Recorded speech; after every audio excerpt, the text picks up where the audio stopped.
Well, Michigan, the Great Lakes state, has caught the attention of many Americans over the years for its natural beauty, car manufacturing, and becoming a pivotal swing state in the presidential race. Most recently, Michigan hosted the NFL draft in downtown Detroit, and the University of Michigan Wolverines were victorious in the college football national championship. There's a lot for the state to boast, and joining me now to talk about it and what lies ahead is the state's newly instated Chief Growth Officer, Hillary Doe. Hillary, welcome. Hi, thank you so much for having me. We're really happy to have you. And in this new role, what are your goals as the Chief Growth Officer for the state of Michigan? Oh, well, like I said, thank you so much for having me. As Chief Growth Officer, I'm really tackling helping to grow Michigan's population. And of course, that means also thinking about our economy and putting together a comprehensive growth strategy. Like you said, we have so much going for us in Michigan, and I was so happy to get the chance to show, almost 800,000 folks what we have to offer in the NFL draft. But Michigan really is an innovation hub. We always have been. We have, 3 R1 research universities, which is so unusual in any state, a thriving startup scene, and such a wonderful quality of life with the Great Lakes and our thriving city landscapes. And taken together, it's just a really wonderful both, place to live, work, and play.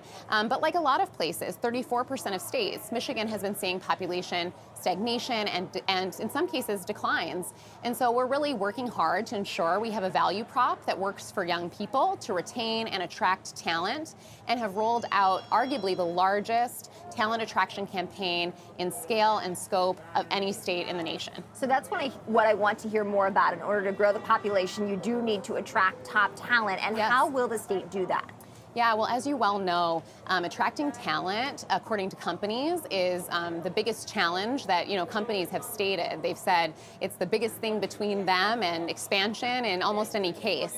And so Michigan's really trying to lead the pack here and have a first mover advantage. We've really taken it on in 3 different ways. We're looking at policy changes we can make to continue making Michigan a better and better place to call home for young folks. We've taken on a robust public engagement campaign across our state. And national polling of folks 18 to 34, asking them what they love about places to call home, and learned a lot through that, as well as some really rigorous analysis of faster growing states. But we've also launched programs like our Michigan Talent Action Team, which has been receiving national awards. Even though it's only been in market since 2023, that program has also already helped attract workers, train them, and place them in over 2,400 jobs in Michigan in really critical industries, like semiconductors and electric vehicles, where we're seeing fast growth in Michigan. I do want to ask you about EVs and semiconductors specifically, because just recently we did see the Biden administration slap new tariffs on EVs and other green imports from China. How will that impact your state? Yeah, well, we're really focused in Michigan, of course, on everything that we can do to lead the clean energy, transition. And Michigan is going to be a critical state for that, for the United States to meet its climate goals. We're doing everything we can to ensure that we help the U.S. meet those goals. And it's really critical for Michiganders to be able to access those 21st century opportunities. Just because a lot of folks don't know it, Michigan, according to the U.S. Department of Energy, is #1 in terms of energy sector job growth. We're also #1 for clean energy investments, #1 for hydrogen investments. We're really leading the pack here. We've leaned in with sharp elbows. We have every intention of, being at the front of that pack. And as you well know, electric vehicles and clean energy are the top industries we need to be successful at in order to meet our climate goals. Michigan is the place to be if you want to do purpose-driven work and help fight the climate crisis. So in my work, where I need to, make sure we're retaining and attracting young folks, I'm making sure folks know, in the same way if you want to be in finance, you might think about Wall Street. If you want to do purpose-driven work, leading the way in that climate transition, you should come to Michigan. What are jobs, specific roles that people can find in those industries in Michigan? Yeah, well, a lot of folks think of Michigan for manufacturing, and we still have that manufacturing might and that industrial base. You can make things in Michigan, but we also have a really strong knowledge economy, a really thriving startup scene. In fact, fact, we're becoming well-known and getting national recognition for such a diverse Black tech ecosystem, the premier Black tech ecosystem arguably in the nation, which is really exciting with Black Tech Saturdays. So you can get wonderful knowledge economy jobs, R&D jobs. We have more STEM graduates than anywhere in the nation. And so there's a really lots of diverse sort of roles. One I wanted to plug was Orbion, who's also receiving some national recognition this week, Orbion Space Technologies in the Upper Peninsula.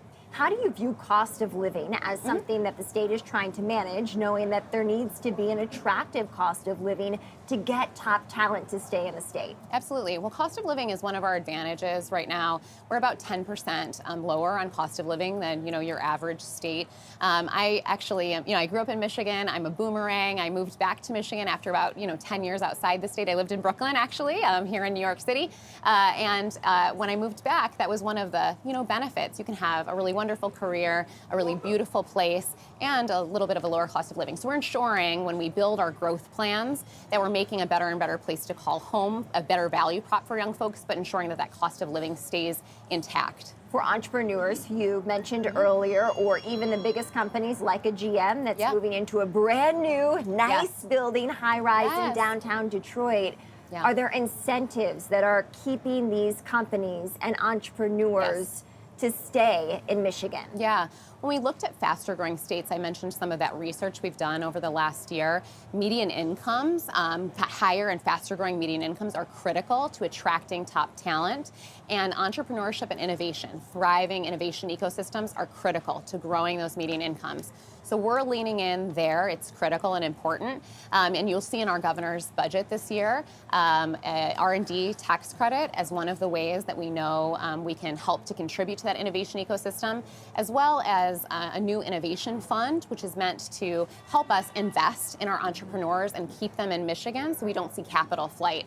We're a top 10 state for patents. We've always been an innovation hub, and we still are, but we want our entrepreneurs to commercialize their businesses right there in Michigan so that we can grow those jobs. How will the presidential election impact your state?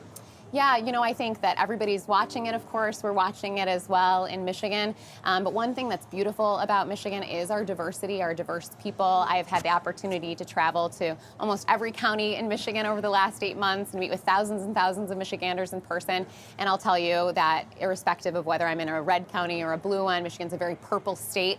We've come together around this issue of growth, and there's a lot of, sort of convergence around this set of solutions. So I think irrespective of how the election turns out, Michigan is aligned on the direction that we're all going together, and that's a real advantage that we have. However, the presidential election shakes out. You had talked earlier about policy that the state is trying to enact to make it more inclusive. What are those policy points? Yeah, around inclusivity in particular. Exactly. Yeah, like I said, I think that one of the efforts that the governor put into place last year, around the same time she announced my role, was a council, a bipartisan council called the Growing Michigan Together Council. And that was really important because we do need bipartisan solutions in a place like Michigan that's purple in order for us to stick to them, for the long term, so it's not fickle and we can, stick to those solutions. And we came out the other side in December of that council with a 19-1 vote on, inclusive measures, everything from, commitments to entrepreneurship, commitments to our education system, commitments to ensuring that our diverse populations all get equal access to education, and ideas including things like, access to 2 years of post-secondary education for free, irrespective of, where you might come from in Michigan. And again, those were bipartisan solutions I hope we'll stick to irrespective of, who the next governor might be. And you were telling me before the segment, the first state to implement a chief growth officer. Yes, that's right. I'm happy to be the first. Who knows, maybe there'll be others in states yet to come, but we do have that first mover advantage, and I think we're going to make the most of it. We will be watching, that's for sure. Hillary Doe, Chief Growth Officer for the state of Michigan. Hillary, thank you. Thank you so much.